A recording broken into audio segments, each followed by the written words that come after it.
Namaste, everybody. Thank you for calling me here. So, we are in the mid of preparing some paper, and so I will request you that in place of I speaking something, let me take an opportunity to hear from you. So, what we'll do is we'll go for a panel discussion that time, and I'll put out my time so that I will save. And I like to have more information from your side rather than passing on my thing. But before I start, I have my colleague with me.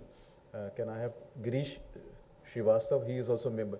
So I just wanted to introduce that I have one more member of task force here, Mr. Girish Srivastav, and so the team can also welcome them. Thank you for calling me, and we will keep on talking as the panel discussion goes on. So there is nothing separate which can be taken. The panel discussion is right now. Yeah. So I'll just wait here. That will save us some time. Not a problem. All right, so what we're going to do in that case, ladies and gentlemen, is I'm going to invite the panelists to join us in for the discussion straight away. Would you please put your hands together and welcome on stage the CEO, MTS India, Mr. Dmitry Sukhov. Can we have you on stage, sir? Mr. Sridhar Krish, COO from Tikona. We have Mr. Vineet Goenka, member, Task Force, Ministry of IT Shipping. Of course, he's with us on the stage. Mr. R.K. Bahuguna, CMR, Railtel Corporation of India. Ladies and gentlemen, would you please put your hands together for all of them, please. Mr. Praveen Prashant, co-founder, Teleanalysis. Would you also join us?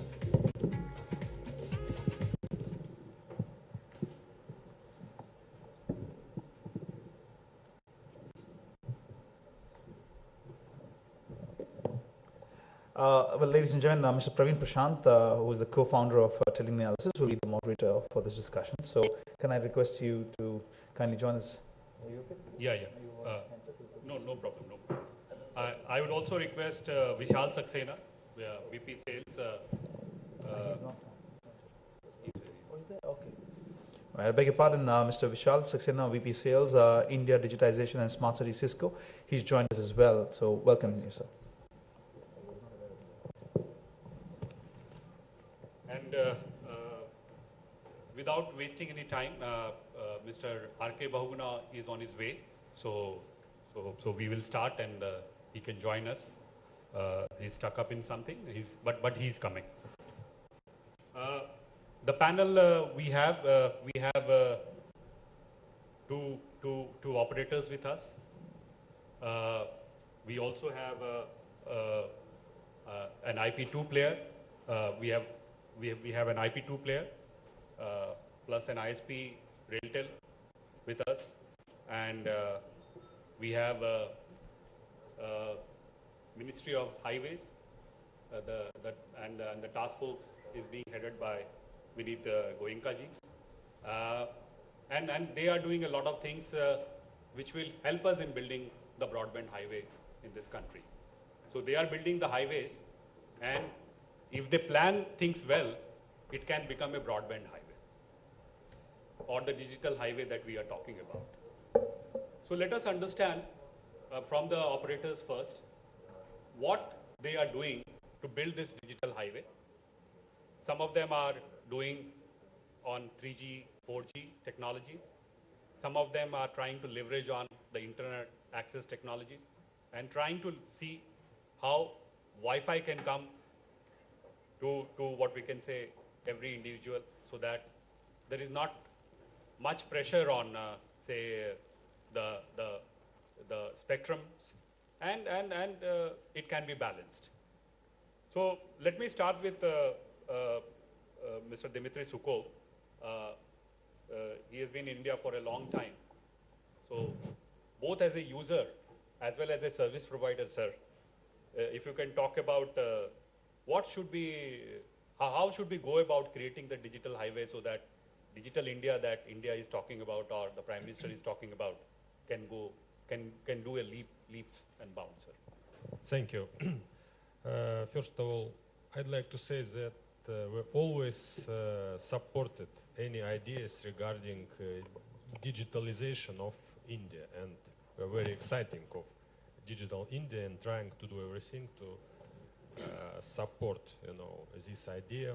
And speaking about my company, first of all, as per our strategy approved by our board in 2030, we completely focus it on data services. So, and now I'm proud to say that more than 55% of revenue, of total revenue, comes from data services in my company.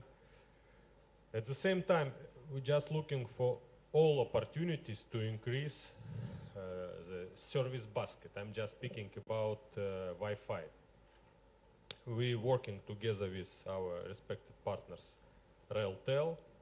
We just launched Wi-Fi services in close cooperation with Railtel company in 6 biggest railway stations in India, including Mumbai, Varanasi, Agra, Kolkata. So we just started these services free of charge for passengers, as just to test how it will work. But now we're thinking about some commercial approach, how to monetize this business. But in any case, in my point of view, this particular project was very successful because we clearly understood that we can cooperate with big companies like Railtel, governmental company, and our cooperation is absolutely, in my point of view, successful in terms of technical part, in terms of cooperation between technical teams, and now we're thinking about commercial story of this project. So this is only first step. I hope that after full launch of these Wi-Fi services for passengers in these six railway stations, we will continue. Obviously, this, how to say, project within other railway stations. Plus, at the same time, we're always looking for and thinking for all opportunities to launch as fast as possible 4G services. You know that as per results of spectrum auction, obviously I'd like to say that the strategy of the telecommunication industry now is digitalization and launch of data services. That's why it was huge interest to the spectrum, especially 800 megahertz, yes, which is completely, the best, in my point of view, spectrum for LTE launch, especially in India. That's why we're thinking about cooperation with other operators. I'm just speaking about spectrum, how to combine spectrum, how to make spectrum basket more, how to say, useful for LTE. In this way, we're thinking that spectrum sharing, spectrum trading policy will be released maybe within 2-3 months. I don't know exactly, but it depends on our respected DOT. And at the same time, we can see that our, how to say, big neighbor, I'm just speaking about China. In China, LTE now, how to say, it's like national idea, yes? A lot of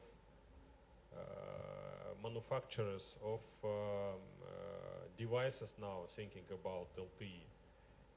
And big operators now trying to launch LTE. So I hope that in India, we will be ready to launch LTE within this 2015 year on commercial basis. So it will bring absolutely good experience for our subscribers.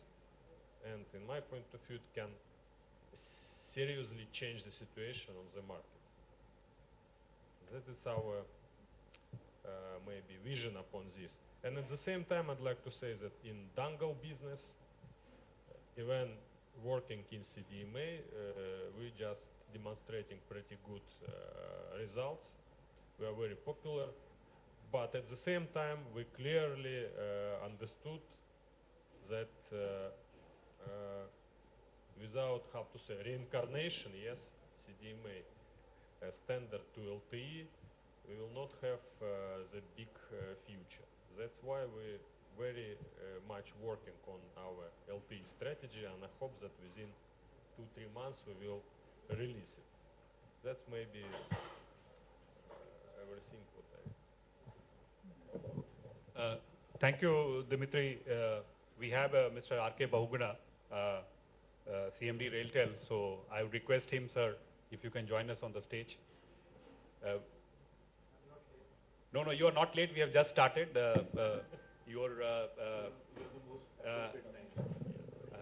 I think you heard your partner who has done a lot of work for different rail projects and different railway stations. So he was talking about the work that he has done, Dimitri Sahab. So about the different railway stations which you are doing Wi-Fi, both of you together. So he was talking about that. Sir, I think MTS was the first provider who was able to gauge the scope of Wi-Fi, and you would be delighted to know that they were the first operator in the country who started with Gurgaon Metro as a pilot for Wi-Fi. There have been operators who have been taking what we can say railway stations in their name, but they thought the best thing that they can do as an operator is to provide Wi-Fi. And that entire Gurgaon stretch, which is the speed metro that they talk about, was done by them. So I would like to understand from you, sir, that when you started this pilot project and then you made it successful and then you are working with Railtel. So what were the hiccups that you had? And now what we can say, we are looking at 400 plus railway stations, plus Mr. Bahuguna ji will talk about the Delhi Metro, which they have recently signed an MOU also. So what were the hiccups and how do you plan to scale it up in terms of, say, providing Wi-Fi connectivity to all these stations? You know, the first of all, the reason was at the beginning, just remember this moment, just to check all technical aspects of Wi-Fi services in such kind of very complex, you know, transport structure as Delhi's metro. And it wasn't easy way because we just faced a lot of some technical issues. That's why our technical team was working very hard how to go through all some absolutely specific issues. But so it was like test for us how to launch Wi-Fi services with good quality of service for subscribers in this absolutely specific transportation infrastructure. So, and frankly speaking, we didn't have any commercial interest. It was just mostly technical test. And in this case, I'd like to say that we found very good support from railway, from Delhi's metro, especially in Gurgaon. They supported all of our initiatives. They immediately reacted on all of our requests because we found the absolutely mutual interest to provide additional services to subscribers, to passengers of metro station. And this completely experience, and additionally I'd like to say that we did a lot of technical tests within the trains. So we have huge files of special analysis, special tests made by one institute from Pune, yes? They did a lot of tests, a lot of experiments within metro trains, just to understand that it's absolutely secure for passengers, for infrastructure, for traffic, for everything.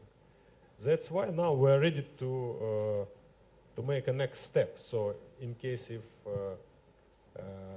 DMRC and other transport companies will accept our proposals. We are ready to immediate, launch of additional spots of Wi-Fi services. That was, like, in my point of view, very successful and very good sample of close cooperation between transport companies and telecom companies. So I hope that we will continue this story. Thank you, Mr. Dimitri. We have with us Mr. R.K. Bahuguna. So, he's doing a lot of work, doing a lot of railway stations. He has got a mandate to do 407 stations in the country, making it Wi-Fi. Recently, they have signed an MOU with Delhi Metro, where they are going to make some of the stations Wi-Fi enabled, and later on, they might go for further expansion. So I would request, sir, if you can give your presentation and share some thoughts on. Yeah.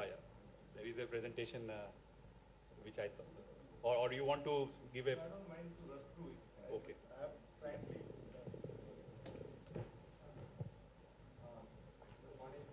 Good afternoon to Nichi. Good afternoon to you all. I'm extremely sorry. I got stuck and was late because got some call from High Command. So I was rushing. So I was late, number one. Number two, the topic which I was thought it is a digital highway. So I was more prepared to see, like, we'll talk of optical fiber networks and how we are bridging the rural and urban divide on telecom fronts and digital fronts. So that was, I was not prepared, but now he's asking me on Wi-Fi. So I'll share with you. So if you like, I'll just rush through this this presentation. Won't spend time on that because this is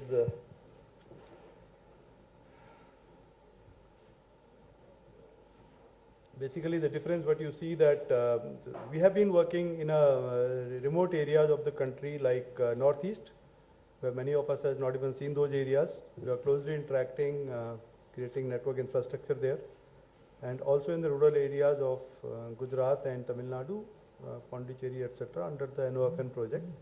We are also doing project under some USO fund subsidy in Northeast area, covering district and blocks. As you will appreciate that the penetration of communication there is low, primarily because due to the reasons of business viability. And when you look at the opportunities to those people working in those areas, the opportunities themselves miss, and you miss a complete generation in the process because they don't have opportunity even to learn to get their jobs.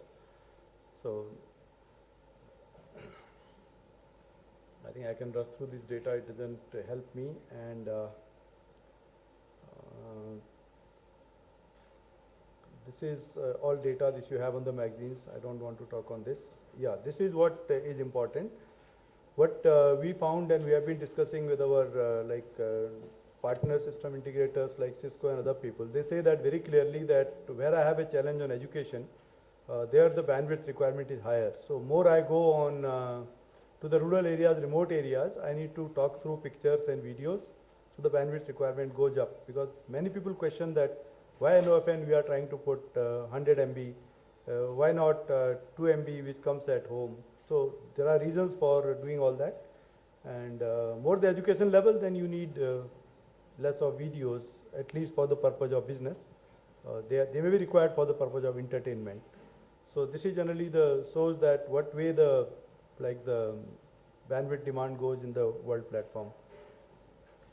Social networks is one of the major consumers, and particularly US markets become the indicative where the demand is growing, and it's primarily today on video.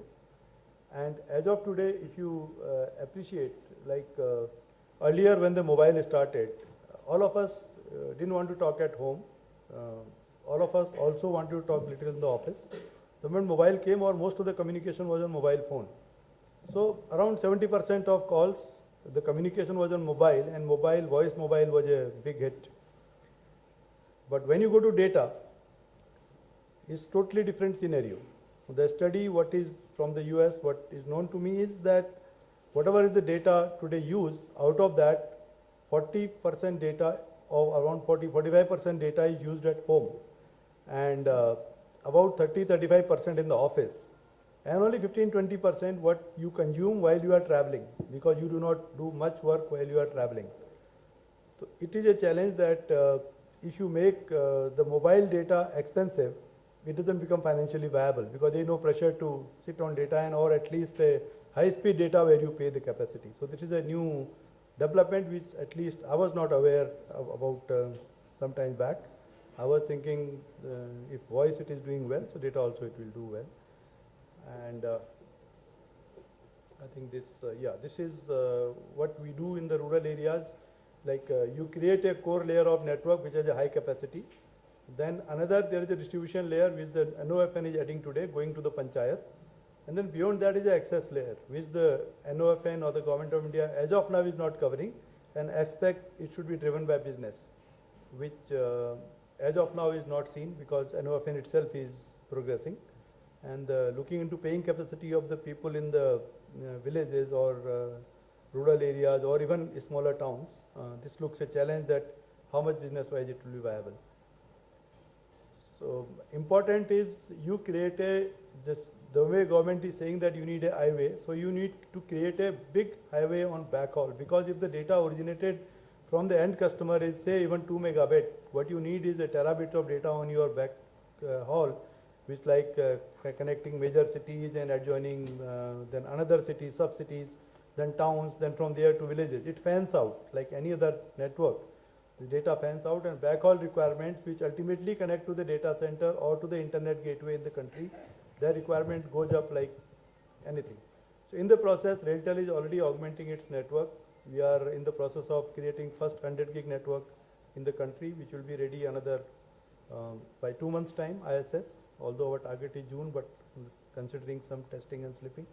End of July, we will have a 100 gig network created between Bombay, Hyderabad, Bangalore, Chennai, which are the major consumers of capacity.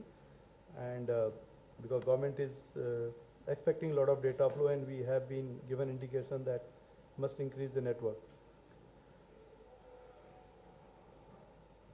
I think I can skip this. This is what, this slide you must see, this will interest you. I have gone to a place called Panisagar in Tripura. That's the one place where the NOFN pilot was done. So we are not sure that how it will impact to the people. We did the optical fiber connected, and then again it got extended to the schools and villages on radio network, which was built up by BSNL. So I've gone to one this panchayat place where there, if you hear the name, there are common service centers also. So this is a place in panchayat where the banking correspondent has come with a micro ATM. So he validates the person through the biometrics by thumb impression, and that's what exactly he's doing. And then he has got a smart card given to the person, and with the smart card his all banking transactions are done. So there is a queue outside this terminal, around 7-8 people standing like we have in normal banks. That was a site which at least satisfied, okay, the money naturally comes when you are able to transact. Second thing, I found that people are using it for video chat between one village to another village. They have some time slot fixed between 3 to 4. Whoever wants to talk, they collect there and they talk. Thirdly, the students, they say that from block school, there is a good teacher, he teaches maths after school hours. So all collect in their schools and they do the maths there itself. And maths or physics, they are the two subjects I was told. Fourth point was there was a hospital nearby, because generally all these areas, if most of you may be knowing that there are hospitals whatsoever, even a small hospital, they are only in block headquarters. That is the last. Beyond that, there is nothing. Earlier, everybody, even for fever, used to queue up, come to the hospital, and whole day there is a chaos. Now he doesn't come. The doctor calls to everybody, come to their panchayat, this video chaos. Only on looking at video, he tells him, kya ho gaya hai? So, and he's able to give them the like OTC type medication, first aid medication. And he says the queue in the hospital is reduced to only 10%. And only in serious cases where he has doubt, he is calling. This is being practiced, which we keep talking, telemedicine, all these things. Telemedicine is a advanced stage. What I am talking is a video medicine. There is no tele in this. You just talk to the person as you talk in front. And at least the basic ailments are getting cured. And this is another point where I have been sitting here. I inaugurated this network when we built up first time. Then I am talking to the block development officer on the next side on terminal. I was talking to him what impression, what advantage it has. The advantage it has was wonderful. And he explained me, he said, "Mera kaam bahut zyada badh gaya hai. Earlier I had a limited work because I will go through file, paper, one letter will come. Half of the time the collectorate or the Chief Minister's office will forget that this work is also there. But now it remains online, they monitor online. You will not believe, that he gave me an example that they were distributing old age pension to 9 lakh people. They validated through Aadhaar, the number became 7 lakhs. So I told him, 2 lakhs people may not even know that how to validate and they may be incapacitated to come. He said, "You are perfectly right. Once you have done this is the second part of exercise where we are sending that BDO's staff, that they have posted staff in every panchayat, they have one officer from the government, some nominee, like earlier used to be village sevak type. And this They would like to know is how are you going about in terms of doing the platform Wi-Fi or the railway station Wi-Fi that you talk about? Because most of the people would like to know what are your grand plans on these two things so that they can plan or they can meet and come back to you with the business models and help you in terms of getting your mission and vision. So I have liberty to take second question first. Yeah, whichever. That's the topic was running and I interrupted. So as far as Wi-Fi is concerned, I'm not sure whether Dimitri will agree with me now. It's not a financially viable business, right, as of now. And Wi-Fi, why it is being demanded, we know that this is an open band. Why it is being demanded in India, let me make that point forward. And our Prime Minister and the government expects that once we provide Wi-Fi, the people, the access to the broadband of common people will be available, which as of now it is not available. Who has broadband? We have because we can afford it at home and office. Most of our people who are common, they don't have. So that's the reason for putting Wi-Fi in public places so that people at least be digitally literate. They at least can do their basic activities. But what is happening as of now is, although it is a part of Digital India project, no clear funds getting allocated for it. If you have seen today's paper also, they said that even in health and education where they were expecting funds, the level are not there, which government is trying to bridge out. As a part of that mandate, because we are from railways, so our minister also got mandate, why don't we cover railway station on Wi-Fi? The purpose was, most of us travel by train and people are available there. And more so in rural areas, if you have Wi-Fi in that place, people can go and do their basic job. So that was the background behind it. And then we looked into, and you must be hearing around Delhi, whoever has put in Wi-Fi, is if it is working only like, not to the satisfaction of everybody. It's difficult. We are also facing that difficulty in New Delhi. Whatever system we have put in, if you go in the peak time, you may not sometimes get logged in. You go in the night, you will log in very fast, you will get a very fast download.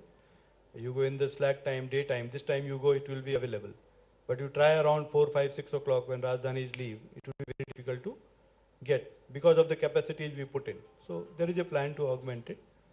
So then we looked into the business model, that how does it work out, because railways, again, going from the background by which the Wi-Fi is being mandated by government, is that we have to give 30 minutes free. If you don't give 30 minutes free, the purpose is people do not know what is Wi-Fi, so nobody is going to pay you the money. So purpose is to give it free.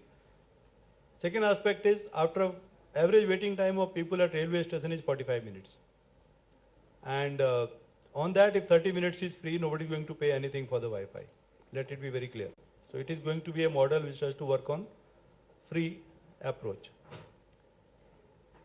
So at least I had a different opinion. So I was trying to request DOT to pay us money from USO fund. If you do not give for major station, metro stations, or say even A category stations, which are around 300, 400 in numbers, I might get money from our colleague operators who might be wanting to have data offload and do 4G or something. But rural areas, there is no chance anybody is going to spend money. So that is under consideration. We have requested Digital India also, Secretary DIT, that kindly fund us something, whatever way you want. So let us at least make a beginning, whether it has an impact. So once we do at a station, so every station around 3, 4, 5 kilometer area, there are around 8, 10 villages. So those people get covered. You are building up an infrastructure in a village where the power supply is not available, infrastructure is not available, people don't know how to use, it is a challenge. So it becomes a learning point. It's not that that's the end of it. So that's the aim we are working, but money is a big challenge.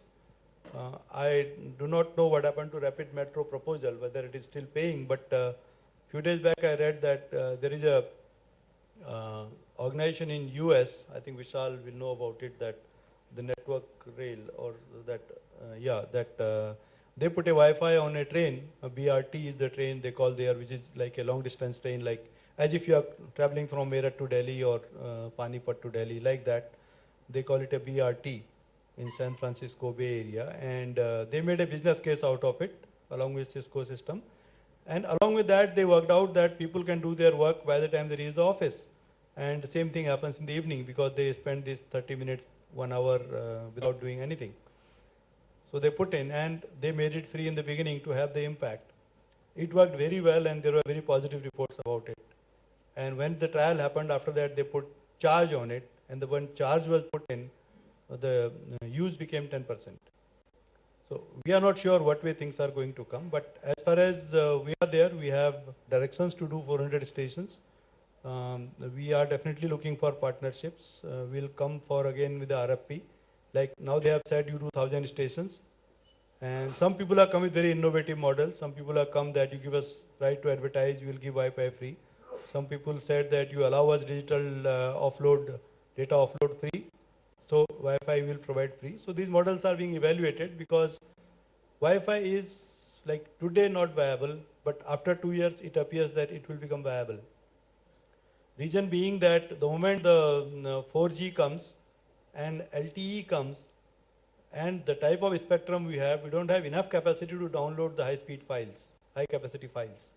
So they'll get stuck, and if you have that sort of network, nobody's going to wait for your only that one circle is just seen without any data coming, or it is taking too much of time. So that time the technology, the way it is coming is you use the LTE platform. Along with LTE platform, you also use the open band when data is to be downloaded and your spectrum is not able to take care of it. So because of that and because of those LTE requiring very close spacings, they are not like today GSM and say 3G network, which are at least have some range. The range is very less because of the higher capacity required. For that purpose, people are looking for primarily access right. So anybody talking of primarily is talking of real estate access. He is really not talking of a business case. So that's as far as we are concerned, but we are talking to people and we float a RFP, and probably within a month or so, we should be knowing very clearly what we are going to do and how much industry is going to support us in this venture. And second point you said regarding NOFN. NOFN in the beginning primarily went into the bureaucratic tape, I should say very clearly, because although they decided work to be done by PSUs, that was the intention that the PSU can follow their rules and procedures and government doesn't have to bother on back end because you are governed by same guidelines as government. But it became like check over check. And then once you get into micros, things don't move in the site. But I'll say about about a year back, the government made you free, you decide how to do it. And after that, there is a substantial progress, as you must be seeing from the reports. As of now, we have been working in Gujarat. So out of Gujarat, we have to lay around 11,000 kilometers of fiber to connect 5,000 panchayats. That is a part of phase 1. There are total 12,000 panchayats in Gujarat, and only 5,000 are to be done in phase 1. In that, we have done around 11,000 kilometers total to be done. 12,000 kilometers. We have already done around 3,000 kilometers of fiber. And we are hopeful that this year we'll be able to complete whatever is the assigned work in Gujarat to us. Other area is northeast. There also we are finding difficulty because district to block itself is not connected and panchayat comes after the block. But both works are with us. We are integrated and we are doing it. It will happen. But I think, announce today that we are the first one to complete Pondicherry. although a small state with 3 blocks and I think 2 districts with around 98 panchayats, it has been completed in all respects and probably will be covered during the Digital India program of the government. There's a complete state done, and other areas there are all in progress, and now the progress is all right. But now government decided, because this program was only giving you connectivity to the panchayat, what next? What do you people get by connectivity? What do you do with it if you cannot use any application on that? So then they put up a committee to review that what we are doing, does it really going to make a difference? After spending 22,000 crore or 25,000 crore, if you find that my people are still not getting anything, and again they are going to panchayat. So they have revised the plan and probably updated is looking into the requirement of backhaul, because in this program the backhaul was not covered. You are going block to the panchayat, but block to district and district to state or center or your data center, or connectivity with other operators, how it is happening, that aspect was not considered. It was left for future. Okay, let it be done first, it will be taken. I'm not fully aware of the report, but what I understand after talking to the officers in DOT, that the view has been taken that it should be done in totality and then they will phase it out. And probably it is going to be a much bigger project than what was envisaged earlier. I think that's all. I think you have covered the entire thing, and the best thing that has come out is 2 states, which is Pondicherry and Kerala, are going to be completely covered through NOFN project.